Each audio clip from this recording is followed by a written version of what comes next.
What's up, everybody? New episode of Beefy Boys Breakdown coming to you. This will be a recap, a breakdown of, I guess they're calling it UFC Fight Island 1, even though it was the second fight on Fight Island, because the first fight on Fight Island was UFC 251, the pay-per-view. So here in a second, I'll get my beefy brother Harrison on with me. Here he comes.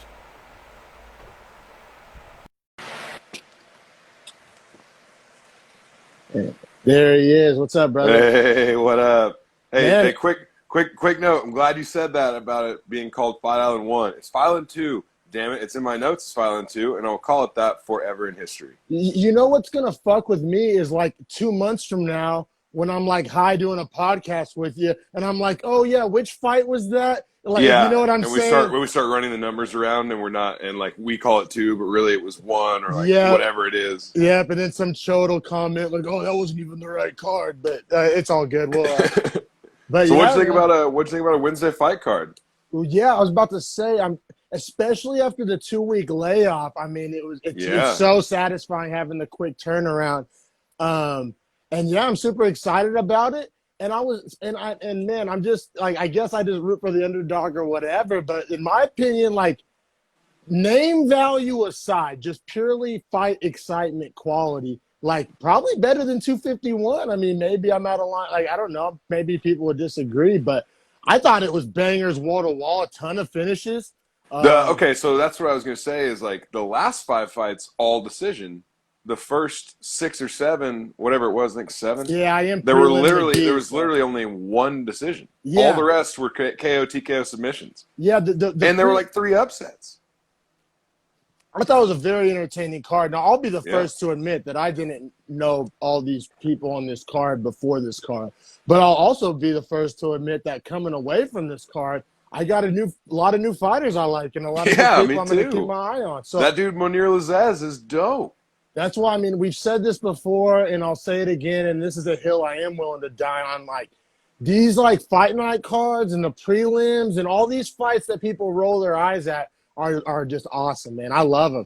I love Yeah, them you because honestly get bangers too because it's dudes fighting for their life you, essentially, you, like you get literally. you get bangers, you get new favorite fighters, you get I don't know, I just love it. And like what it really is I love about it too, it's like they can't really disappoint because you don't have expectations. Like Yeah, sometimes that's a like good point. the big super fights, the big mega cards, like they can every once in a while not necessarily live up to the hype or go as we thought it would go. And it's like the bar's set low on these fight night cards, so it always just clears the bar by a large margin because the bar is set so low. Everybody's kind of has low expectations, and then those low expectations get blown out of the water. As opposed to the other, like of those big cards, it's like even if it lives up to the hype, that's all it did is live up to the hype, not exceed the hype. It's very, very rare when a big card or a big pay-per-view exceeds the hype because there is so much hype. It's not that the fight's not good. It's just it was supposed to be good. Right, That right. yeah. Yeah, I So absolutely agree with that. It's like Usman Masvidal. People had super high expectations for it, and it was just boring as shit because it's Usman being the same machine that he always is. And it's just like when you actually get to see that fight play out, you're just pissed off because you're like by the 40th foot stomp, you're like, Jesus Christ, I paid money for this. yeah. So I actually Shout out Minto, but yeah, and like exactly. I the plug. But we man, I joined this like a couple of like MMA groups on Facebook, mainly to like help advertise this podcast. To be completely honest, but there's also obviously a bunch of fire memes in there. And then I yeah, saw I'm in one. a couple MMA groups as well. Nice, yeah. And they, I saw this funny ass meme where it had Usman wearing the BMF belt, and it said "boring motherfucker," He and like, is though, dude. yeah. And it's not because he grapples. I'll re-emphasize that. I don't want people tuning in to be like, oh, here's just a couple guys that don't appreciate a grappler. No, love grappling, love jujitsu, but that shit Usman does and the foot stomps and I just don't know, man. Like He just it's effective. It's effective as all fuck. I mean, I'm hmm not a big fan hmm of watching Khabib fights either, and he's essentially the best in the world right now. So I mean, but I'll take a Khabib fight over a Usman fight. I'm Oh, not gonna every do, day, yeah. literally every day. Literally, at least Khabib is throwing hit shots to their face on the wall. Like Yeah, Usman yeah. literally just throws uppercuts to the ribs and foot stomps. Like, what the and, fuck? and a lot of clinch and like yeah, I mean, and it sucks too because you know he has hands. Like we saw the Kobe Yeah. Covington fight. Like it's not like he can't throw them things. Like I said, I'm not calling him a pussy. I'm not saying he can't throw hands. I'm just saying like he chooses this kind of safe. We talked about it before, kind of compared it to Alabama football. Like it's like Yeah, it's like methodical.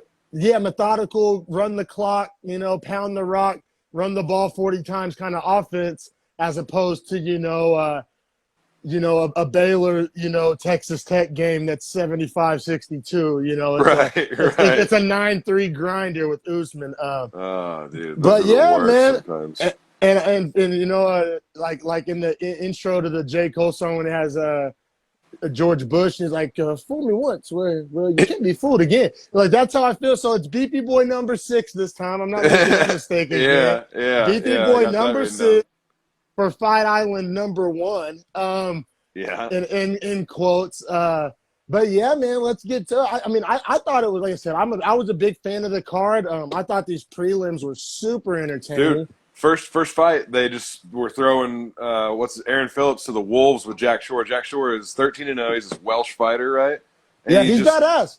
His grappling. he's a submission Yeah, yeah, his monster. grappling's nice. I will say I kind of feel like they kind of like threw old boy to the wolves. Like he had already been kicked out of the UFC. You're like, well, there's fight local. But hey, I mean, every once in a while, like if he would have won, we'd be sitting here saying the exact opposite thing, like That's a good Rocky point. Balboa, Like he got his shot and he made it happen. yeah. So I mean, I wasn't a huge fan of the matchup. Thought it was like a kind of a record padding for this grappler that they're kind of trying to pop up. But I mean, a win's a win. The guy trains martial arts. It's not like you threw him in there against a roofer. So you know what I mean? Yeah. So I mean, I'm not gonna hate on the win. A win's a win. That guy signed the contract. He's a professional fighter. Could beat my ass. So I mean, I'm not. For sure. Yeah. Yeah. So I mean, agree. So I mean, but a win's a win. Like I said, really impressed with Shore's grappling, even though Aaron Phillips, like on the video game, which he's not going to make the video game, but like his takedown defense needs to be like -97 if they do. So like I said, he should just walk out and pull guard. Yeah, literally just he starts off horizontal. But I mean, like I said, Oboe was a good grappler. Like I said, it just kind of wasn't much resistance. I thought Phillips had some nice kicks whenever the few seconds he was able to stay on his feet. But he was also the announcers were kind of clowning him. Like, here's this guy, fringe UFC guy, and he's out here trying to do fancy schmancy, like Superman punches and spin. I think he maybe tried a spinning elbow. Like I don't know. It just seemed like hold your horses, son. Like get a win, work on some fundamentals, like pump the jab, and I don't know. I just don't think that a guy that's been kicked out of the league and got utterly dominated needs to be throwing Superman punches and spinning elbows. But yeah, fight more like Calvin Kattar and less like fucking Edson Barboza. Yeah, definitely. But yeah, round 2 submission, rear naked choke by Shore. Looking forward to seeing him, step up his competition, and I'll know moving forward that he's a grappler. But I don't want to spend too much more time on that fight. It was okay. I'll say the last podcast I kind of went on this rant about how the first prelim fight is cursed because of the dude quitting and because of dirty Bogatov McGee and but this was by this super low bar that had been set by the other prelim first fights. This at least nothing screwy happened. Like we got an actual so whatever, for what it's worth, I'll give it that. Decent way to start the night. Let me see. Next I was super impressed with this next fight. Diana Belbita versus Liana Jojun. Yeah. The armbar was filthy. Man, her grappling was sick and she was the underdog. So strong. Yeah, she was the underdog. I'll say, the girl she was fighting looked like a really crisp striker. Yeah, I think grappling is not what Belbita wanted to be doing at all. But I literally think Joju, and I'm probably butchering that, but Joju was from the country of Georgia, by the way. Not tiny country next to Russia. Yeah, not the ATL, but Eastern Europe. But dude, I literally felt like she could have power cleaned that other girl. She was so powerful. Like her legs and her base were so sturdy and strong. I was really impressed by that. She was getting outstruck, but then she just found a way to kind of put the fight in her terms and out grappled and just was clearly the stronger woman. I'll say if it was like a kickboxing match, she would have got tore up, but she was just so much stronger. Like she flipped the clinch a few times. Like she would have rolled other girls' takedown, I think, and like flipped it over into her, and like just. I'm pretty sure she broke her arm in the arm bar. Like, did you see Dude, her like elbow? Like, yes, pretty sure the ref stopped it, right? Like, it looked like the ref saw her arm getting broken, or was it a verbal tap? Well, no, so I never saw a tap. It was kind of like all of the above, but like, I think she just snapped her arm. Like, I was literally calling it out to Nina. I was like, she's going to get her elbow snapped. She's going to get her elbow. Like I was like, we are watching somebody's elbow get snapped right now. Because she wouldn't tap on me. Kudos to her for having stones she needs to carry around in a wheelbarrow. I mean, I guess. I mean, but if it gets that deep, like you're hurting your fighting career to not tap. She should have consulted old Paige broken arm Van Zant. Yeah, what the fuck? Did you see that? She apparently injured her arm in that armbar. Well, I'm saying that Belvita should have asked Paige how much that surgery sucked before she decided to fuck around and get her elbow snapped for the sake of pride. But I don't know. I go back and forth. Like part of me was like, I was like literally screaming at my TV for her to tap because like, I wasn't trying to watch a fucking I don't like to see that. This. It's like, yeah, I was like, dude, like that's gnarly. Like I mean, that's not for the faint of heart. Yeah. And I was like, tap, like just tap. Like you're not soft for tapping. Like she had, dude, that shit was locked in. Like she had that. Deep. It was deep. It was deep. She had thumb control. She had like the elbow over the leg. Yeah. Like, it was bad. And like I said, JoJo was so strong. And so I'll be keeping a lookout for her, just knowing that like chances are whoever she fights, she's probably going to be the stronger fighter. Like she was thick. She was how tall is she? I didn't write that down, but just her legs. I feel like she was a little shorter, and her arms are a little shorter on reaches, I believe. That wouldn't make sense in her thicker proportions, just enabled to make the same weight class as the taller fighter. But yeah, like, I think her legs were like literally twice as big around as like as the other girl she was fighting. And just for the people watching, not in like a pervy way, just like literally like Saquon Barkley's thighs amaze me too. Like, you know what I mean? Just when you look at an athlete, it literally was like that. Yeah, like you look at an athlete and like you can honestly tell a lot of explosiveness and shit from like your hips and thighs and just like you clawing. Cheers, brother. Up, yeah, had a couple leftovers, man. I like it for the podcast. We got to wet the whistle. Have some fun. It is nice to keep a claw on deck, especially for the show. Oh man! All right, so yeah, it ended up JoJo by submission, like we were saying. Fucking, I don't know if she snapped old girl's arm or not, but it did not look too fun. Pretty sure. Maybe a dislocated elbow, best case scenario. Right. Maybe they can just pop that shit back in. Maybe hyperextended. I had a hyperextended elbow when I played football, man. Dude, that shit sucked. Like that shit sucked worse than separating my shoulder. Like. Really? It felt so vulnerable, and to this day, like when I'm doing like heavy bicep curls and shit, it just feels vulnerable. Like it just feels like not that something will go wrong, but that something like could potentially go wrong. yeah, like the way my shoulder feels when I incline bench, like barbell incline bench, is how my left elbow feels if I'm doing like dumbbell curls. Like so, like I don't know. Elbow injuries are not fun. Like I said, mine wasn't probably as bad as hers, but good luck to her on the recovery. Like that shit was not a fun rehab. Like you just feel so vulnerable. Like you feel like you just have this noodle. Like you know what I mean? Like I don't know. It's weird. Big joints are not the things you want to injure. I'd rather break a bone than injure a big joint. Yeah, and then all right. So next on to Jared Gordon versus Chris Fishgold. Jared Flash Gordon. Yeah, pretty good fight. Gordon looked good. Man, Bisping was shitting on Fishgold for missing weight, but I mean he missed weight by 4 pounds and like. Didn't look and got his ass whooped. And got his ass whooped. Yeah, he lost every round. I had him losing every round of that fight. Me too. Very, very clear decision. Do you see who was in Gordon's corner? Who was it? Felder. Oh, that's right. He took off his suit. And then, did you see after the fight, Felder tweeted him saying, I'll take my 5%. Like, I don't know if he was trolling or like, it probably wasn't, but that was pretty funny. That's awesome, dude. Like, shout out to Paul Felder. I love that motherfucker. Yeah. I like him. And Bisping's the other guy, right? Yeah. And then Anik, of course. I like him on the call. I mean, of course, I love when Rogan's there for the big ones, but I mean, I like their calls. I mean, DC is probably who I like the most, to be honest. Yeah, I mean, I honestly don't think they suck. Like none of them are Chris Collinsworth. No, yeah. If anyone, it's John Anakin. He'll acknowledge it. He's like, I don't really know. I just know how to read names and read Yeah, records. I'm here to be the professional TV guy, you know. Yeah, he's a telestrator. But yeah, let me see here. Gordon had a lot of ground control in that fight. Fishbowl did start to land a little bit in the third round, but not enough to win the round and not enough to win the fight. And then he got taken down and gave his back and started eating Yeah, shots again. Gordon finished super strong, almost like, okay, like, nah, like like you're whooping his ass. Like, yeah, like you're not ending on a high note, dog. Like so I respect Gordon for that, because I mean he had the fight won. Like he would have won off points, like even if it was a 2-1. But he refused to lose the round, he refused to lose the fight, and he essentially just whooped old boy's ass. Like it was kind of just like an old school ass whooping. Like it wasn't anything super flashy or even super technical either. It was kind of just a standard ass whooping, I guess, if you will, you know what I mean? It was kind of just like a not a street fight necessarily, but just like kind of like a stand up takedown, like just kind of like what you think you'd see, kind of middle of the road, two dudes fighting. Yeah, like it seemed like a really like fluid fight, I guess would be the word for it.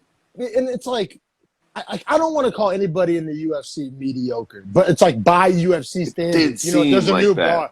Like it's like neither guy was like a freak athlete, and neither guy was like elite at any one thing. Neither one really controlled the direction of the fight. I felt like either. If anyone, definitely Gordon. Yeah, but they were both kind of reacting. That's what I mean. Like it didn't feel like full control of like the pace. I'll agree to that. I agree with that. So yeah, it's kind of a funky fight, but not a horrible fight. It was a decent fight. They're not all going to be Diaz McGregor. You know what I mean? Right, yeah. Jesus. Yeah, that's such a great fight.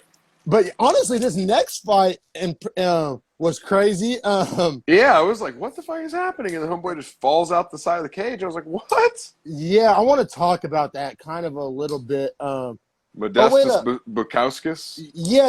I was about to say. And Andreas Mikhailidis. I'm butchering it, whatever. I was going to tell you, I was like, bro, I'll let you take it away with these names. I wasn't about to attempt alphabet soup, but man, mycolitis, that sounds like some shit that you get in your throat. Like you think you have some Rona, but you got mycolitis. But man, all right, so yeah, round one, they were standing and trading. I mean, neither guy really seemed like they were too interested in like taking it to the ground. Who'd you score round one for? I kind of couldn't, man. It was pretty close. You know, that's what I thought. It was like really back and forth. And that was a theme throughout the night. There was a lot of close rounds, and there's even a lot of fights where like a guy won more rounds, but all the rounds he won, he barely won. So like it looks on the scorecard like it wasn't a close fight, but it was a close fight. That's why, man, like fighting more so than any other sport, man. You can't just like look at the box score like basketball. You can see who dropped 30 and know that they ball, but fighting, man, it really don't always tell the story, man. It really the numbers can get real weird and murky in fight. I mean, significant strikes usually doesn't lie to you, but sometimes it does. Sometimes, yeah. Especially if somebody gets submitted or something. But yeah, so they standed and traded, and then so at the very end of round one, Bukauskas was raining down these like. Some people, like Aljamain Sterling was on Twitter saying they were illegal elbows. I think two were illegal and like 6 were legal. Yeah, so it's like, but it was real borderline. Like either way you look at it, it was like pretty damn suspect elbows. I'll just say, I mean, I don't see a lot of those being done. I feel like if they were legal, more people would throw like downward clinch elbows. And so he rained, like I think I counted him in slow-mo. I want to say the total was 7 landed bows to the back of old boy's head. But it appeared when you were watching it live, it appeared that Mikhailidis was saved by the bell.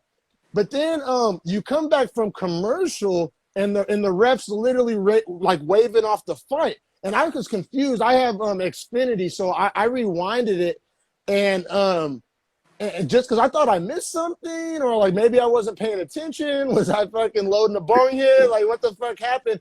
And then after that, because like right when they came back from commercial break, like commercial ends, you're in the cage and the ref's waving it off, and you're just like I couldn't compute like what was going on, And then afterwards, they did the slow-mo, and this bizarre sequence of events happened, and, like, everybody had a different opinion on Twitter.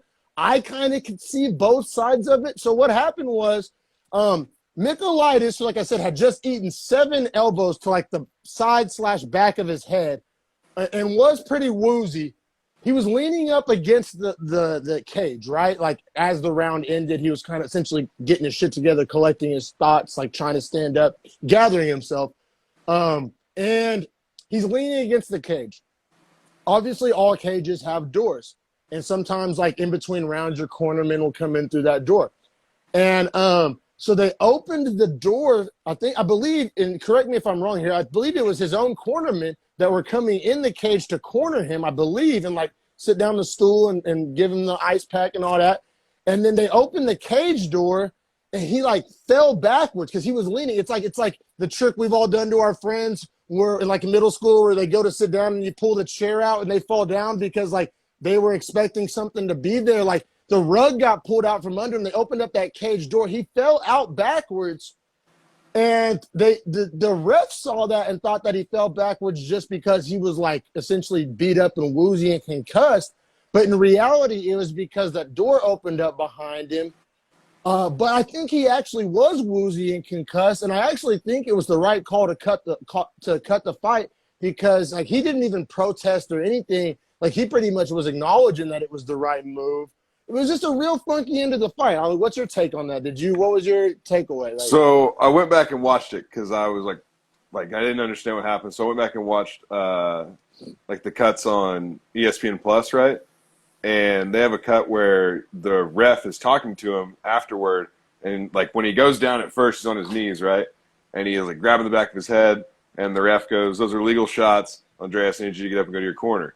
Well, then he, like, sits back and is, like, sitting down against the cage, and the ref continues to say, "Andreas, I need you to get up and go to your corner." Okay. And he starts to, like, lean forward, and that's when they open the door, and I think he was, like, using the door to, like, get himself up. Yeah. Essentially, and he falls out, but, like, he was super fucked up. Like, no, I agree. Like, I can honestly say both sides. Like, I'm not just trying to, like, give a politician answer here, but, like, dead ass, the door did factor in with him falling over, like, without a doubt.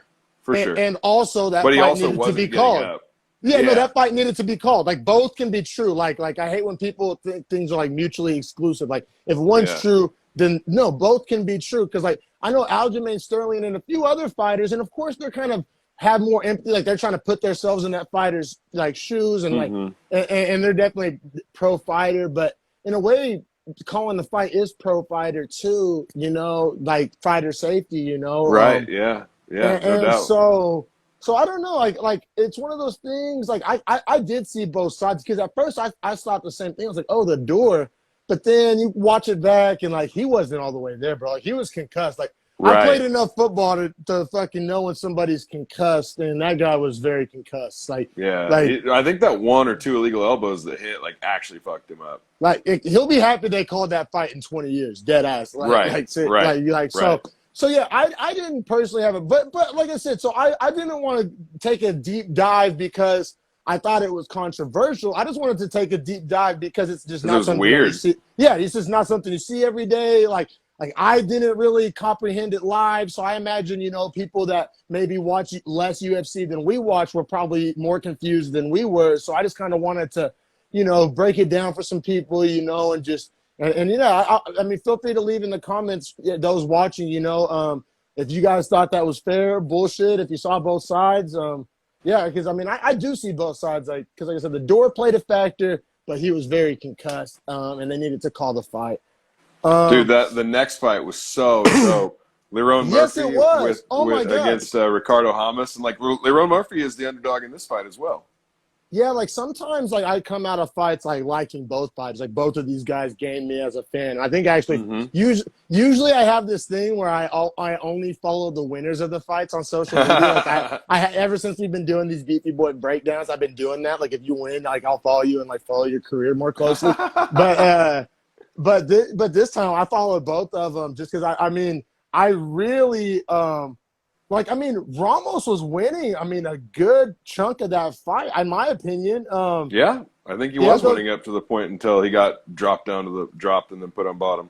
Well, he got taken down, but yeah. And then Ramos had those crazy exotic kicks. I mean, you know, Mm-hmm. I love me some pretty kicks, so I thought I like that. Um, I was just amazed with the finish when that elbow came crashing through the guard after the takedown and literally connected like flush. That shit you could see like stunned the fuck out of Ramos. Like his hands were up, but he wasn't even really defending, and then he ate a couple more shots, and then it was just like survival mode. and I believe Leroy Murphy is undefeated now, or still correct? Mm-hmm. I believe so. So I mean, definitely somebody to keep an eye on. Yeah. And I Yeah, think he knew so he was losing, shot for that takedown, got it, escaped the guillotine immediately. Like he switched up the plan from the first round, which I don't think he won. So yeah, yeah. So yeah. I mean, I thought that was a good fight. I'll be keeping an eye super out for good. those guys moving forward. You know, and what do you remember what weight class that was? I should have wrote that down. Were I they should have wrote it down 35 and too. 45? I They were think it was smaller guys, 40. I think right? it was 45. Yeah, you know, I think so too.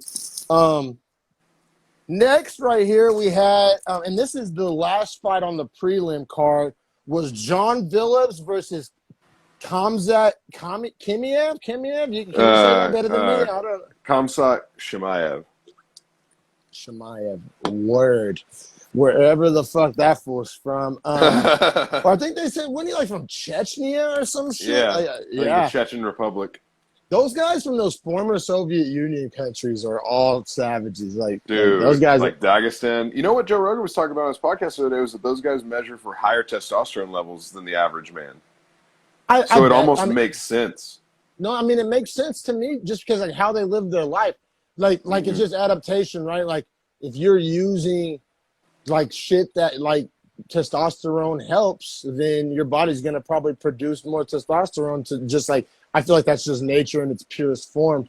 And like just like I mean, that's our problem in America today. Like we all live these sedentary lifestyles and eat these garbage sugary foods, and I feel like we Americans probably have lower testosterone. Oh, definitely. Definitely. Like I think that's a fact, and I even notice it in my own life, bro. Like when I'm working out, like I mean, I feel like I'm on testosterone. Like I just like I don't know. And then whenever I'm being lazy, I feel Yeah, you feel like like slothy and like just like shitty almost. yeah, and like in like in all aspects of my life, like seriously, like I noticed that difference a lot. So I mean, these Dagestani savages that are like shirtless wrestling in the snow every I day. I know mean, it, yeah. I could only imagine the health benefits of that. So yeah, I mean, but John Phillips, he was badass too. But I mean, it was total dominance for Shimaev. I mean, total. At least in round one, it was like just completely one sided. Oh yeah, I mean, was it second round finish or first round? Yeah, finish? but it was Second round, right? very early in the second round. Yeah. Like Oh, like it he was dominating Phillips. yeah, like it came so early in the second because the round one was so dominant. Like Right. I don't know if it was physical or mental, which part of Phillips was done first, or maybe some combination thereof. But he Phillips wasn't trying to go the distance. He was done. He was done after one. Like if round one was 6 minutes, it would have been a first round finish. Put him on a T-shirt. Done after one. Done after one, yeah. Like he didn't have 5 more minutes in him. Like There's really not a lot to even talk about in that fight because he got dominated so hard and then just got put into a rear naked and put out. Like, you know what I mean? Like it's a fight where it's like just essentially like he looked all right at the start and then it went real bad. If it was Mortal Kombat, it would be a flawless victory. Yeah. Yeah. Flawless victory. Yeah, definitely. Yeah. So I mean, hey, but that's kind of entertaining to watch too, in a way, just because. Shemaev's, I believe, undefeated as well. Yeah, and when that guy he was fighting wasn't like a joke. Like the first fight of the night was total dominance, but like I said, the guy he was fighting was kind of a joke, so it was kind of just right. Like, how serious? How much stock do I put into that? But I mean. It wasn't a headliner, but it was the main fight on a prelim, so it's like you don't get there by just being a complete chode. So it's a good point. It's a good point. I give more stock to that dominance than the opener dominance against the guy that was barely in the UFC. But yeah, man. So let's get back. Let's get ahead to the main card. Yes, sir. We got Monir Lazzez versus Abdul Razak Al Hassan. Lazzez won in decision. That was a banger of a fight. That's another one where I came away I following like both both those guys. dudes. Yep. Yeah, those guys were dope. Like Yep. it, Both of them. that was the definition of two contrasting styles, and like both of their styles kind of had moments to shine. Like it wasn't Dude, like they were banging with each other. yeah, like Hassan was so powerful and had Mm-hmm. such a good chin, and just was so determined. And he had like a weird kind of cardio, like a Terminator kind of cardio, like not a cardio where he pushed an insane pace, but he literally didn't seem like he was breathing hard at all. Like even though he was throwing these massive power shots, like he was very just stoic. His jaw wasn't open. Like he seemed fine. Like he could have done He that all just day. he just kind of like stalked like normally the whole time. Like kind of was Yeah, he bobbing the kept entire coming time. forward. Was bombing hooks in like uppercuts. Like he was. He was. I'm a fan of his. Like even though honestly, Lazez was a plus 250, so that was like supposed to be Al Hassan's fight. And honestly, in the first round, he was getting the better of Lazez. I thought, and I was like, Was that okay, well, I see why Lezez's he's a favorite. debut? I think Yeah, in the that was UFC. Yeah. yeah. Mm-hmm. So, god damn, what an impressive debut! Like, Dude, the he's story for only gonna him. get better. The story for him is that one of Dana White's friends went out to lunch with him, and he was like, "Hey, I That's saw this right. guy on a circuit, and like, you should check him out." And Dana started following him, and then got him in, I guess. Lazez kept throwing these like vertical elbows. Like I can't even Yeah, replicate it. It was yeah. really bizarre because usually elbows come from the side. Like he Mm-hmm. was throwing like these like elbow, but they weren't uppercuts. They were just like straightforward Like elbow. straight elbows, almost, but like It, up, it like was hand really up. bizarre, but it was effective. But I mean, I also that just goes to show like Al Hassan. Like I don't know how many knees and elbows he ate. Like double digit knee and elbow. Al The Hassan ate. knees, he ate a shit ton of knees, and Like, elbows actually, probably a lot more elbows now that I think and about I it. don't Because think he was bleeding at all either. Like, what the fuck is that guy's skin made he of? He was has built, like he was built like a monster too. He he's was a like a muscle tank. hamster. He was Mm-hmm. a tank. Like he like whatever like Diaz needs to get like a skin graft of some of that guy's like skin and put it over his eyebrows because like fucking like Nate Diaz's eyebrows bleed if you look at him too hard, and this guy was like fucking just eating knees and elbows like they were Didn't give a shit. nothing. He was eating And kept straights down the coming middle. forward. Didn't give a Like shit about it. like Lazez would have finished a lesser man, like a lesser man with a lesser chin, like it wouldn't have been a close fight. I think either But one of those guys would have finished a guy with lesser chin. They were both landing no, bombs. oh yeah. So let's also talk about how did you even think that Lazez was gonna make it out of like the first 30 seconds? No, that's what I'm saying. They ring the bell. I'm pretty sure they touch gloves, and then it's like Whap, whap, whap. bombs away like schoolyard style. I saw a couple of my homies do some guys like that at fucking Hollywood movie theater back in the day. And like it was just bombs away fucking Haymaker City. And like seriously, like it was just like damn near not a lot of technique, just straight swinging from the hip, Mm-hmm. left, right, hook, hook, hook. And Lazez was eating him, but like I mean, I guess he was kind of trying to avoid him, but he was eating a lot of big shots from a strong man. He kind of reminded me of the Burgos chin though, because he would look up from like the hooks after a couple landed, and he'd be like smiling through his mouthpiece back at He Al was Hassan. smiling. Yeah, And it no, was like, damn. so there's another fight that we'll get to that probably ends up being fight of the night. But that fight, I hope one of those guys got some kind of bonus, or maybe sometimes Dana will give two fights of the night because I mean it's only $50K. Like Yeah, I and should have like looked. I forgot the bonuses this morning. I know I always forget too, and like but I'm just saying for what it's worth, my opinion, I think that could have maybe should have been fight of the night. Like I thoroughly enjoyed that fight. Both of these guys, I mean, I'm definitely looking forward to both of these guys fighting again in the future. Like Yeah, like like I'll I watch said, whenever either of them fight.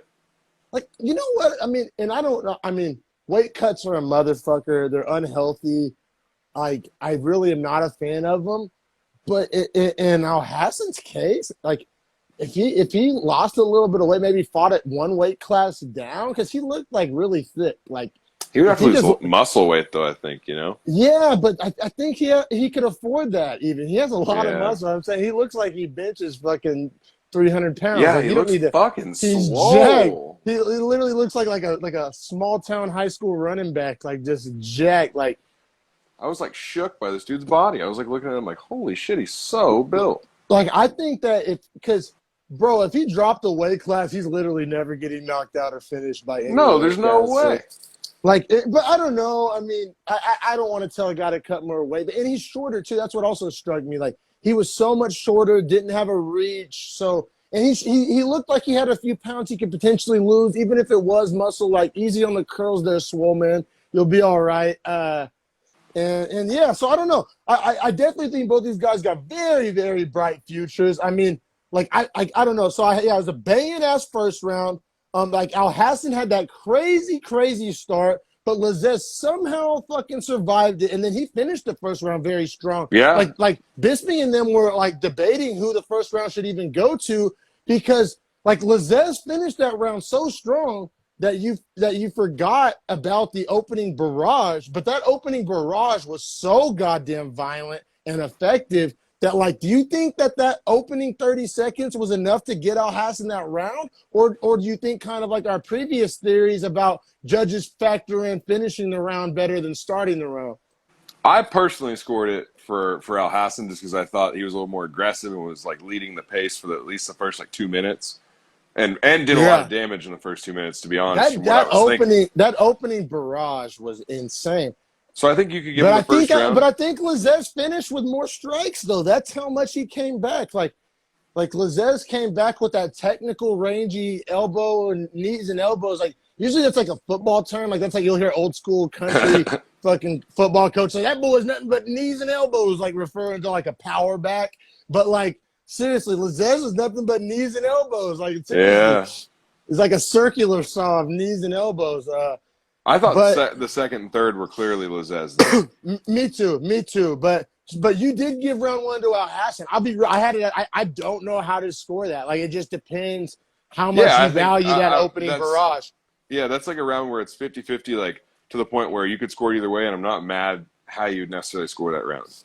Yeah, but either way, Lazez won his debut. Definitely looking forward to his next fight. Like because the thing is, man.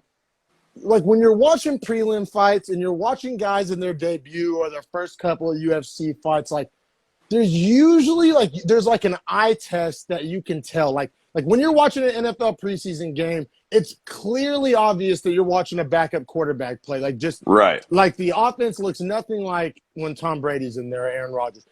And so that's how I feel on some of these prelim fights or these debuts, but Lazez broke that eye test rule. Like when I watched the whole fight and then I didn't realize till after the fight that it was his debut. And I was like, did I hear that right? Debut? Like he was so just beautifully technically and man, just so crisp and came ready for the UFC, honestly, man. Like he has all of his skills on point. I was really impressed as well. Like for that to be his UFC debut, I was like, holy shit. So polished. I guess polished is the word. Like yeah, that's a good word. Sometimes these debuts and these prelim guys, it's like diamond in the rough. Like, oh, there's something there. If he fucking, gets the right coaching and takes his diet seriously and then this guy could be something. But this guy seems like he's already there. Like I don't want to put him in O'Malley territory yet, but kind of similar. Like O'Malley, like his fight IQ, his technique, his ability to keep that range, that distance to fight his fight. I don't know, man. Like I think Lazez, man, has big things coming for him. Like I don't know. Lazez could. I would like to see his ground game a little more too. Good point. If the UFC needs to test him with the crazy grappler, you're good because he is skinny. Good point. Mm-hmm. The exact opposite of the exact opposite of our homegirl Joe Jua as far as them skinny legs. Yeah, he has very skinny legs. He was like that rangy kind of dude. Yeah. So good, very good point. Very good point. We've seen a lot of flashy, rangy strikers look good in their debut and then prove to be able to not handle an elite grappler. But hey, I mean, there's a lot of people that can handle elite grapplers, including Masvidal and McGregor. So, it's not. That's a good point, though. Yeah, I mean, and that sounded like a backhanded compliment, but I'm just saying, dealing with elite grapplers, being a primary striker, it's one of the toughest things you can do. Exactly. It's so much easier said than done.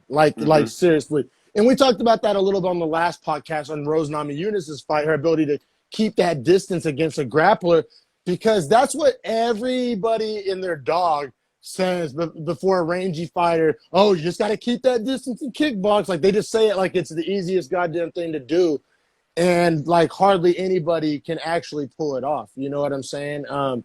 So any fighter that is able to like keep that range, keep that distance, make it a kickboxing fight, keep the fight pretty as opposed to getting it mucked up in the clinch, like that's a super underrated skill. And yeah, I just feel like that's something that maybe goes underappreciated, but it ends up paying dividends because if you're able to master that skill, then you're going to the top. Like, and people love a rangy, flashy striker that can keep the distance against a grappler. So, I mean, I don't know. That's what I took out of that Lazzez fight. I guess I've dick rode him long enough, but shout out to El Hassan too, man. I mean, I don't know. Like I said, I was so thoroughly impressed by that fight. I wanted to give them plenty of time on the podcast because I loved that fight. And like I said, that wasn't a main event. I didn't know who either of those guys were before that fight. And it was, I'll say that was like more entertaining of a fight. I mean, that's probably the best fight I've watched since the Poirier fight. Close to it. Close to it. Volkanovski and Holloway was good. Good point. It just ended badly. Yeah, I don't like to give that fight. It's like a sour taste. Yeah, exactly. But yeah, man, shout out to both of these guys.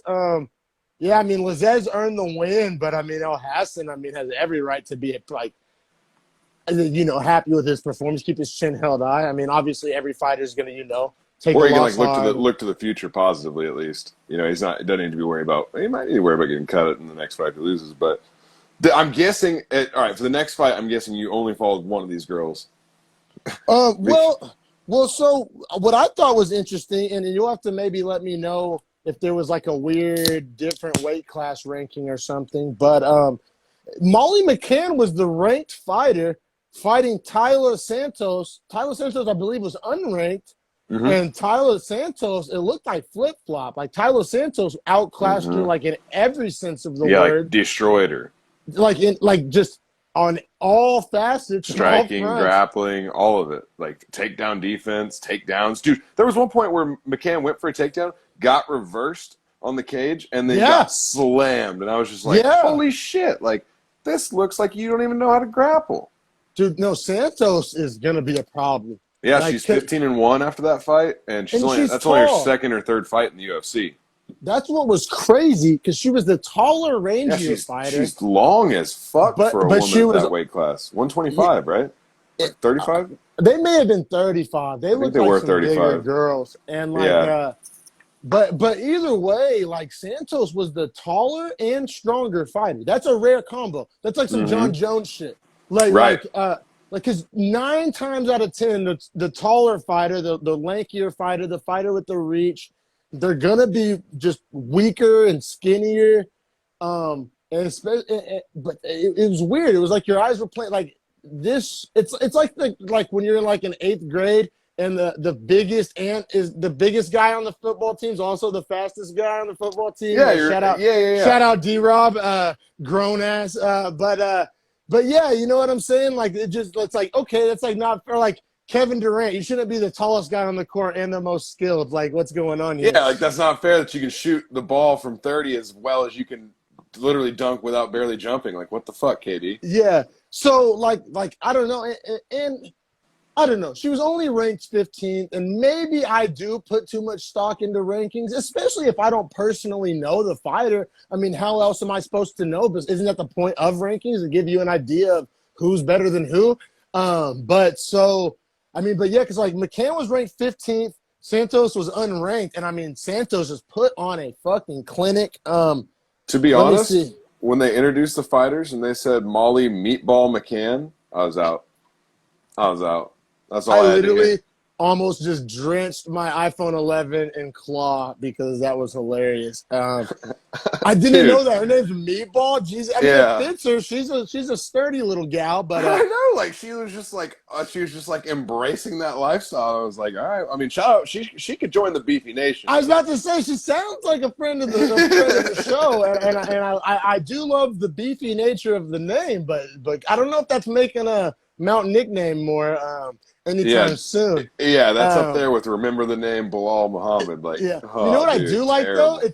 simple yet effective. 50K Ige is I pretty baller. love I like 50K that. Ige because I mean, 50K he is the didn't win. bonus. Yeah, That's the bonus exactly. for finishes and shit. Yeah, that might I go over love some that. people's heads, but I mean, he didn't get 50K last night. But we'll get to that. But yeah, I like Dan 50K Ige because Yeah. he has like a short name. So it'd be dumb if he had a really short name with a long nickname. So it's like I Right. like that, like the nickname's short too. So I don't know. Dan 50K Ige is up there. I like that a lot, a lot.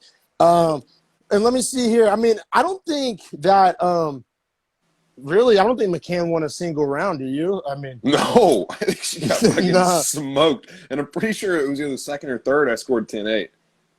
Yeah, no, like that fight was not close, like not even a little No. bit. No, One point no. I wanted to kind of spend a little bit of time with, I kind of like to dive in some of the more abstract parts of these fights. Like, so you notice that Santos kind of got in trouble for pulling Pulling her McCann's hair. hair. Also, coincidentally, or not coincidentally, I refuse to believe it's a coincidence. That's the first time I've ever seen a girl not have her hair completely braided. Like, I thought that was bullshit. Like, It's a good her point. hair was hanging everywhere. As a guy with long hair, like that's why I braided it when I played football, or I started doing that in college because I realized that if I had hair hanging over the point where the lineman is literally coached to block me, I couldn't really get mad at him for grabbing my hair. That's like literally where it's like, so like she was doing shit like just trying to grab the back of her neck for the clinch or have shoulder control or underhooks, and her hair was just in the fucking way. I've never seen a girl fighter or a boy fighter for that factor, not making this a sex thing, a long hair thing as a guy with long hair. Like, seriously, like if I was to fight, I would have to. Oh yeah, Clay you're right, Guida Clay Guida. fights with his hair out.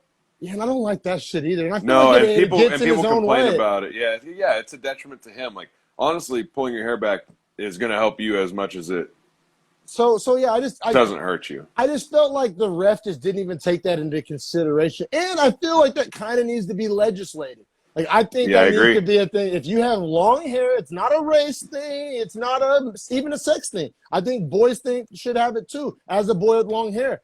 But like, It just needs to be but braided down. it needs to be braided all the way down. She had Right. like the French braid, but then the rest was loose. Like nah, Yeah, that's like what's the point?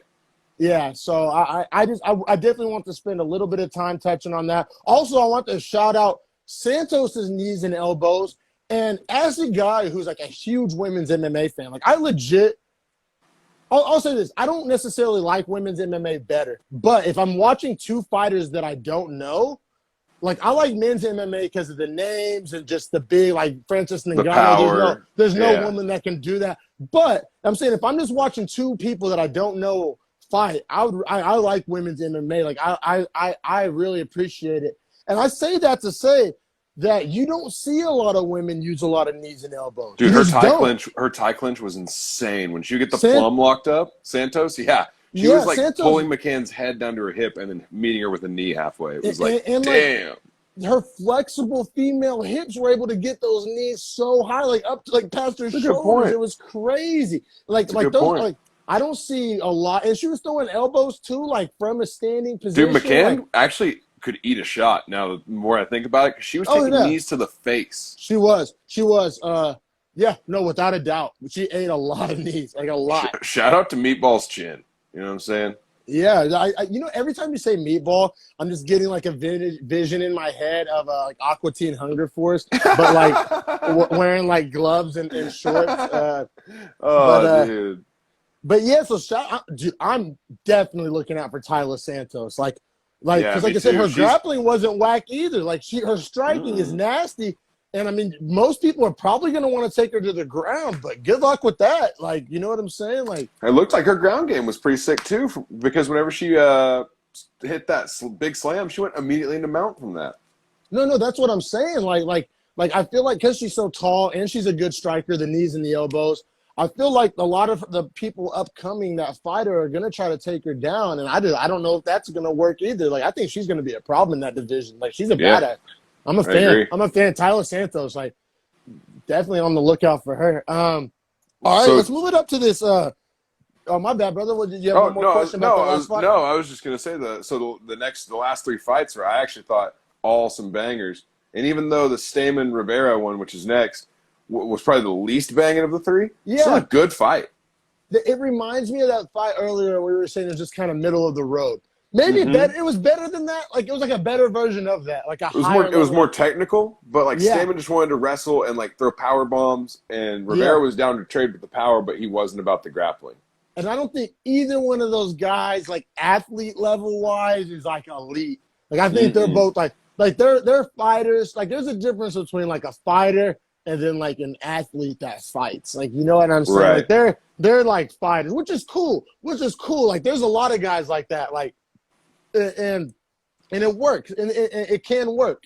But yeah, neither one of these guys strike me as like super athletes. That's for sure.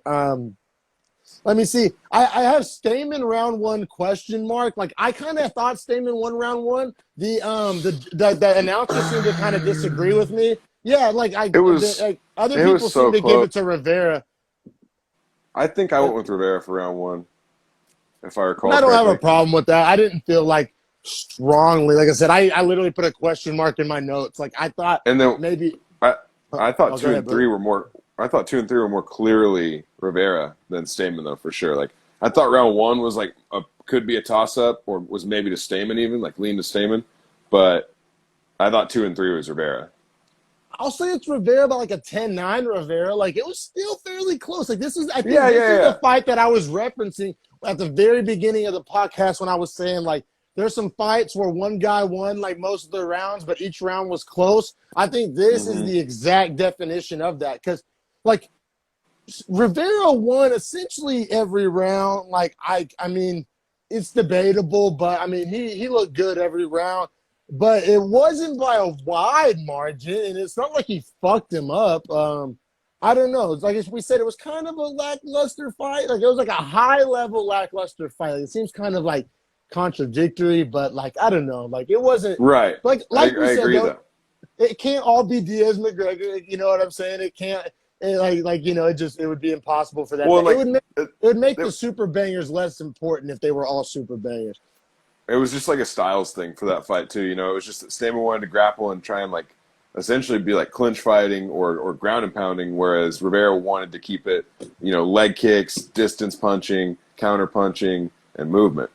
So When and like you know, a couple of these fights earlier, I said like, oh, I actually came out of this fight like liking both of these guys, and I'm gonna follow both these guys. I'm rooting for. This is like the exact opposite for me. I came yeah, out of this fight like meh. I'm like, all right, dog. yeah, I'll that probably fight see you on a bored fight. it bored the shit out of me, to be honest. And I like both those dudes, which is what sucks, is because I've seen Stamen like go to war with guys, and then I've seen Rivera like when he fought Peter Yan, like it was a war of a fight. So I don't know why they couldn't get that going in this fight. It was just like a weird thing where like they Weird just weren't style. down to trade. Yeah, and like I think in fights like that, and I don't blame them. Like I think it may be guys like it's a term used in football a lot, especially being out here in the Bay Area. Kyle Shanahan gets accused of it every time he blows a lead, playing not to lose as opposed to playing to Yeah, win. And it can happen in fighting too. I think both of these guys were playing not to lose as opposed to trying to like kill the other guy. right. Um, and a lot of fighters do that. I think that's what Usman does a lot, especially now that he has the belt. It can be done effectively, but it doesn't usually like look good on camera or like win you a lot of fans, like Right. typically. Um, so Typically comes yeah, across as boring. yeah. So like I said, we'll see these guys again, especially Rivera. But Mm-hmm. I mean, you know, who gives? I hope the next time I see him, it's him getting like beaten by a fighter that I like to watch. Like, quite frankly, yeah. Like, sorry. Yeah, it's one of those things where like I thought we were gonna like going into this. I thought we'd spend a lot more like before these fights happen. I should say. I thought they would get a lot more time to be talked about because I thought that was gonna be one of the better fights on the card, and I wondered why Tim Elliott was gonna be in the co-main and not those guys. But then after that fight, I was like, okay, well, I get it. I get it. Yeah, and so this is the fight we did put money on, just for those watching those. So close. Man, so all So right, so close. If Tim Elliott before we wasn't so actually, damn tough. yeah, I'm gonna get into like the actual fight here in a second. I just kind of want to tell the story of why I made this bet. Seems kind of an obscure bet. I want to say the bet that we made. So the bet we made was Benoit, which I guess it's pronounced Benoit. I thought it was That was pronounced Benoit. Benoit, Me like the too. wrestler. Yeah, but I guess it's Benoit, or I don't know. Yeah, Benoit. Weird. That reminds me how Paoli, Oklahoma is pronounced Paola, Oklahoma, even though it's Yeah. spelled with an I. That's kind Yeah. of what that Benoit reminds me of. But if the man calls himself Benoit, I'll call him Benoit. And so our bet was Benoit by sub, and we got plus 900 odds on that. I was this close to going one step further and going Benoit by sub in a second Yeah. because by sub was 900 plus 900, and then second round finish for Benoit was plus 900 as well, right? Yep. I believe if we would have done both, that's plus 1800 Yeah. essentially. Yeah. And Plus 1800. we were real close to doing that bet because I have this friend. Shout out RJ, man, big friend of the podcast. Shout out that guy, lifelong MMA fan. We may have him on sometime. He knows his shit on MMA, like for a lifelong fan. Watch more MMA than I have. I'll be completely honest. He's a good guy, good friend. But he was. I shared just the general card on Facebook, and he commented Benoit by sub in the second. I was like, damn, like that seems really like specific, like Yeah, it's prediction, obscure. dog. Like, That's an obscure thing to say. yeah, and this guy knows his shit. So like, I'm not like blaming him. I'm actually quite opposite. I'm giving him credit. Like that's how much I believe in this guy's Dude, like opinion. if Tim Elliott wasn't so damn tough, he would have Yeah. called it. And then so I say all that, yeah, and we'll get more into the actual fight round by round. But in the second, we were a fucking nut hair away from winning our fucking winning the sub plus 900, but goddamn, we almost won our I know. hypothetical plus 1800 super obscure belly. So he like, man, Benoit had Elliott's like, I don't know if he was gonna do like a knee bar or get his ankle. I didn't, but he had Knee bar like, was what he was leg. locked in at, where Tim Elliott was like literally screaming from how much it hurt and was rolling to get out of it, and then finally like shook out. Close. I was losing it. I was such a degenerate in that moment because just for those that know, I essentially never gamble. I mean, I've done a little bit of like daily fantasy and played like $20 in the slot machine a time or two, played poker at a couple of buddies' house, but I'm not like that guy for gambling. I'm very new to it, especially sports gambling. And so like but I went full blown like horse tracks degenerate whenever I thought that he was, because I mean, I'll be real, I only put $20, but I was gonna win 180 on my 20. Right. And so I mean, it wasn't by any means like a life changing money, but fucking hey, I'll take it. And like I was gonna just invest it in the podcast. Essentially, that's like the price of our logo. So I was just gonna make a little quick flip, and I was So yelling at my close, TV. dude. I was jumping So up close. and down. I was just like, oh, this is sports gambling. I felt like Keanu Reeves in Hardball. All right, so how'd you score it? Because like the way it actually ends up is to me kind of crazy. Well, so I'll say this. I also want to qualify, man. As a guy who ripped the judges on our last podcast and still disagree with them quite often, I'm not saying that like I would be better. I want to like say that because when I'm watching these fights, a lot of times in my notes I write like even like question mark. Like I don't fucking know either, dog. Like I'm not saying that like I'm no guy. I'm just saying that the guy exists. You know what I'm saying? Yeah. So man, you want to say round one? My notes literally say even question mark. Like I don't know, dog. Like it was what that really means is that it was an even round one. Both guys had their moments. It wasn't dominated by any one guy. And I say even because the judges like, and we talked about this more in the last podcast, but like, there's no set criteria. It's so subjective. So like, who really knows? Like even like, especially after the Holloway fight, even if I feel strongly one way, like what the fuck, that's worth like fucking, shitting one hand and wishing the other and see which one fills up first. Like that's how I feel like when I make these predictions. Oh. All right, so yeah, we're back. Not gonna spend too much more time on the Benoit fight. I had it was pretty even round one. I thought Benoit had obviously the heavier hands, which also made me feel dumb for betting him to finish by sub, because I felt like in reality he was probably more likely to get the knockout, but we almost got it, like we said. Dude, oh my God, we were so close in that. But I thought second round was to Benoit, just due to like how close he was to finishing it. And then it was close enough already without him being in that position. So I had round two to Benoit. You know what though, and it's not that I necessarily had it to Elliott, but Elliott finished round 2 really strong, and like we've said multiple times, the judges seem to really like that and put extra Mm-hmm. weighted value on that. So while I'm not personally disagreeing with you, I think the judges may have, because Elliott ends up I think getting the decision, but Yep. and that disagreement may have what led to that decision. Because I thought Benoit had the heavier hands. It was landing bigger all night. Mm-hmm. Me But too. Me too. so but it's just certain judges value that and certain don't. I do. I like it, but that's not for everybody. I think Elliott was winning like total strikes and shit like that. Right. Um, Right. Right. and then so yeah, Elliott won the unanimous decision, which like I said, I thought it should have at least been a split, but Mm-hmm. when it comes I to these agree. judges, who the fuck knows? I mean, I'm not going to spend too much time on that. But yeah, I thought it was closer than that. I don't know if it was necessarily unanimous. I thought it maybe should have been split, or it was really close. But I thought it was like, that's one of those fights where if you just looked at the post-fight Google of who won, who lost, It you don't wouldn't tell you necessarily. how close that fight was, or the fact that even Benoit probably was like, this close to winning it, like this close. Exactly. He had him woozy a few times with them big bombs.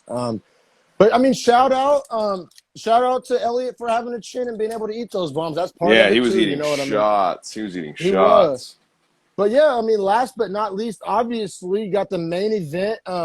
Cater Yes, versus sir. Ige. I 50K love Calvin Ige. Cater. I love Calvin Cater. Yeah, I like him too. I mean, I like both of these guys. I had a feeling Cater was going to win, honestly, even though I Me do too. like Ige. I mean, he's so much taller and he's just a great striker. But Ige has that heart of a champion mentality. That kind of only takes you so far. I played football with guys like that, tough as nails, but just not that athletic. Like, I don't Ige's know. a good striker. He's pretty fast. He has nice counter strikes. The only thing is that Calvin Cater is just so smart when he's in the octagon, man. Like, he literally will just like feint for the first 90 seconds, starts reading your patterns, and then just starts wrecking with all kinds of different shots, man. Like, he'll throw uppercuts, claw bros, Beefy Bros and the Claw Bros. Yeah, man, we need that sponsorship, Claw. Hit us You got up. a But you got a tangerine? I wish. It's just a grapefruit. Oh, one of the best No, I wasn't. flavors. Yeah, I wasn't trying to drink that shit last night. But yeah, big. I like Cater moving forward. I thought he was a little overzealous to call out the champ being ranked 6 and beating a number 10 guy. I think he has 1 or 2 more fights. I'm not. That's not saying that like I think he would lose, but I'm just saying like I don't know, dog. I think you got a little more road work to put in before you get a title shot. But I think it may happen. I don't think it'll be as soon as he wants it, but it may eventually happen. Let's go ahead and break this down. So they were standing a lot in round 1. They're standing a lot the whole fight. Yeah, mostly standing, I would say. Who'd you have winning it? I'll put it that way, because in typical Round dog 1? fashion, I had even question mark. But I had Cater winning round 1. Yeah, but isn't that weird? Because I also thought that was one of Ige's better rounds. It was. But The first 2 rounds Cater, were Ige's best rounds. he also lost one of them. You know what I'm saying? Right. So Well, that's Calvin- why fighting's crazy. Because Calvin Cater, Cater's man, good. he's just really smart. You know what I mean? He was baiting Ige into throwing some shots and just countering him and catching him a few times. And I think he won the round just doing that, not really doing anything that was like overly impressive. He was just baiting Ige into some bad attacks. True. And when you're the shorter fighter, you kind of just gotta like throw some shit against the wall and see if it sticks. In a way, you kind of just And so I loved Ige's body shots in round 2, man. He kind of was landing those Aldo like textbook rib hooks. I thought that was a thing of beauty. I thought, and when you're the shorter fighter, phenomenal game plan, by the way, and phenomenal execution of that game plan.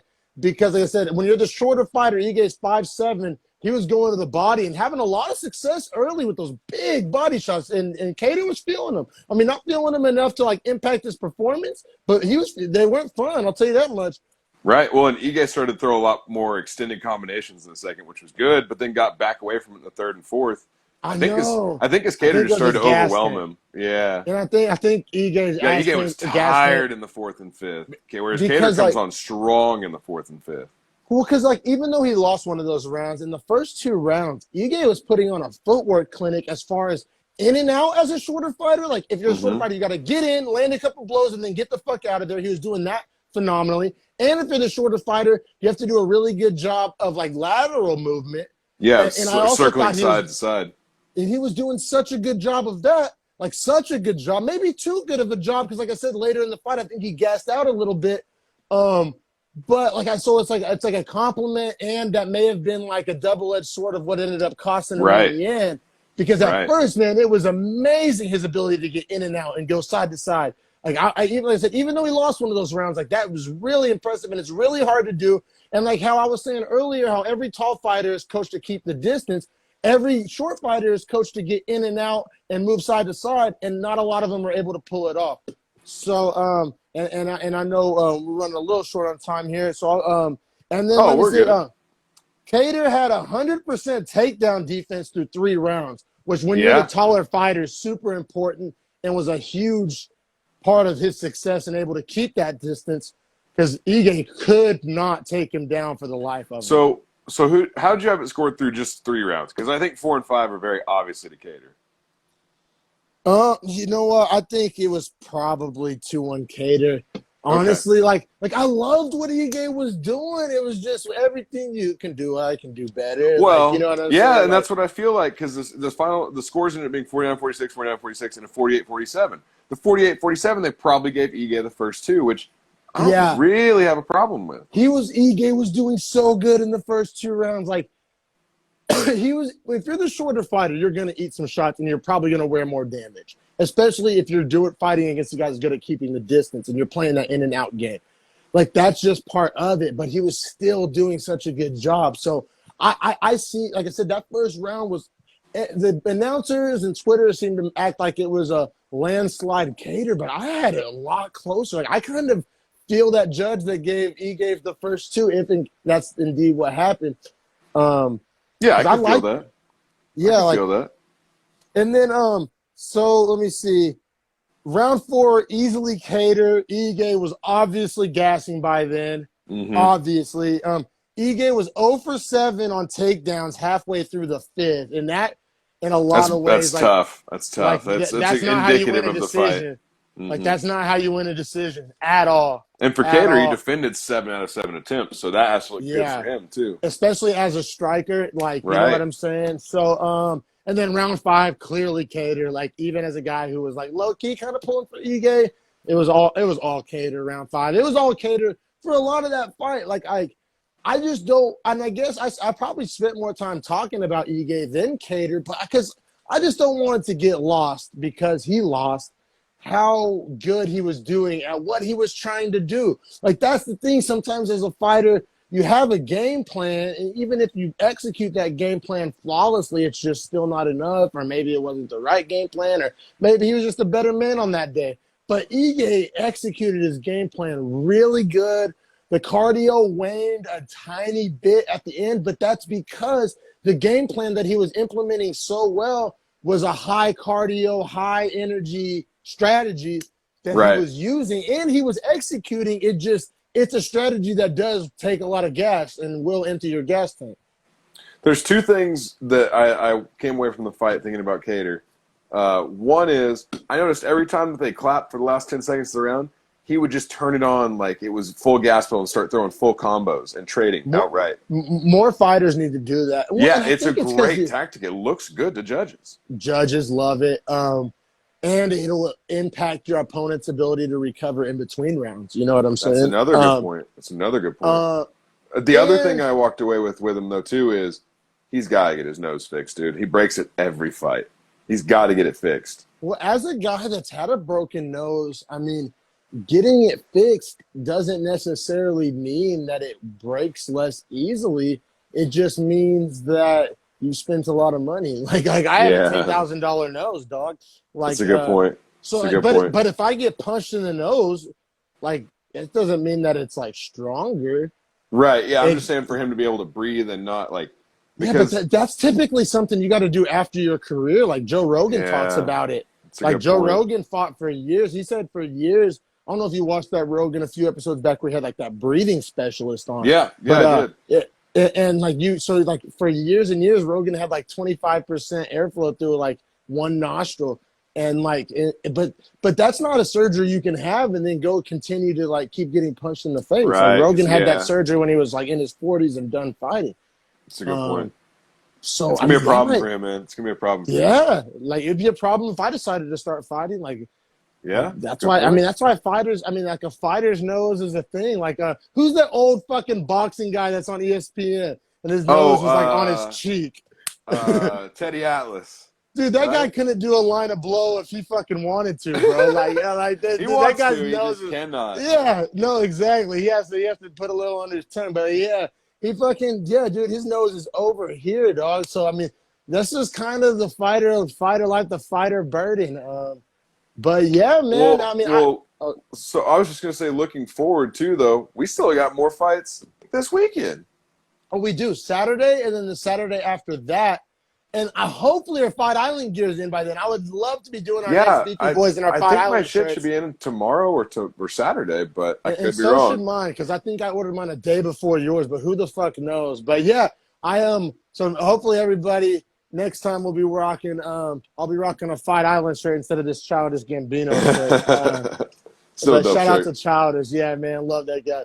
Got this at the concert, man. We went. It was so fun. Ooh, But so we've talked about that on here before, yeah, actually. yeah, I we remember did. that. Yeah, man. But it was a fun card, man. I'm looking for it, man. If y'all aren't watching these cards because you think you're too cool to not watch a pay-per-view or you're just a casual fan, man, I promise you, in quarantine life, Corona, United States, like there ain't too much shit you better off spending your time doing than watching these fights and watching some Beefy Boy breakdown. So you go That's ahead and right. give us some follows. Man, YouTube page coming soon. Still waiting on that logo. But man, once we get it, it's full steam ahead. Cannot wait for that, chomping at the bit. But yeah, thanks everybody for the support. You can expect these after every single UFC fight. That's on me. That's on us. That's on Beefy Boys. Yes, sir. So like you want it, you got it. Support. Go ahead and share these videos, man. Thank you so much for your time, Harrison. And I Yeah, I look forward love to it, bro. doing this again probably Sunday.